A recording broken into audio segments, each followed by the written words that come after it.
Hello everyone, আশা করি সবাই ভালো আছেন। আমি ইশরাত আছি আপনাদের সাথে।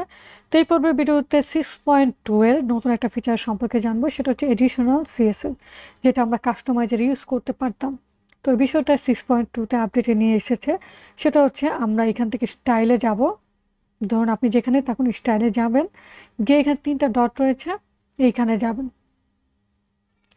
এখানে গিয়ে আপনি দেখবেন যে এডিশনাল সিএসএস, তারপর আপনি ক্লাস নেম ধরে আপনার যে সিএসএসগুলো রয়েছে সেগুলো এখানে অ্যাড করতে পারবেন।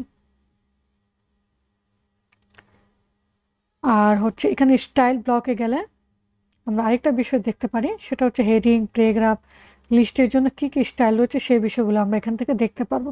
যেমন মিডিয়ার জন্য কী কী স্টাইল রয়েছে সেই বিষয়গুলো আমরা এখানে দেখে নিতে পারবো। বাটনের জন্য কী স্টাইল রয়েছে সেটাও দেখতে পারবো, উইজেটের জন্য এবং থিমের যে ডিফল্ট স্টাইল সেটাও দেখতে পারবো।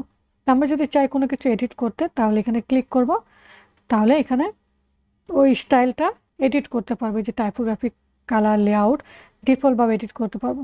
লাইক নেভিগেশনের জন্য আমরা চাইলে এখান থেকে ডিফল্টভাবে টাইপোগ্রাফিতে গিয়ে চেঞ্জ করে নিতে পারবো।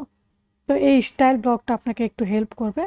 হেডিংয়ের জন্য আমরা যদি চাই, ওইভাবে সে সরাসরি আপনাকে ওই স্পেসিফিক জায়গায় নিয়ে যাবে।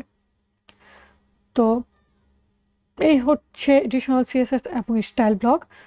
তো এডিশনাল সিএসএসটা আমাদেরকে হেল্প করবে যাতে করে আমরা আমাদের কাস্টম সিএসএসগুলো অ্যাড করে নিতে পারি এখান থেকে। তো আবার যদি আমরা চাই যে আগের অবস্থায় ফিরে যেতে, তাহলে হচ্ছে আমরা এখানে যাব, 3টা ডটে ক্লিক করব, রিসেট টু ডিফল্ট দিলে সে ডিফল্ট অবস্থায় ফিরে যাবে। তো আমি যেই চেঞ্জগুলো করেছি সেই চেঞ্জগুলো কিন্তু রিমুভ হয়ে গেছে। তো এই ছিল আসলে মূলত আমাদের হচ্ছে এডিশনাল সিএসএস এবং স্টাইল ব্লক।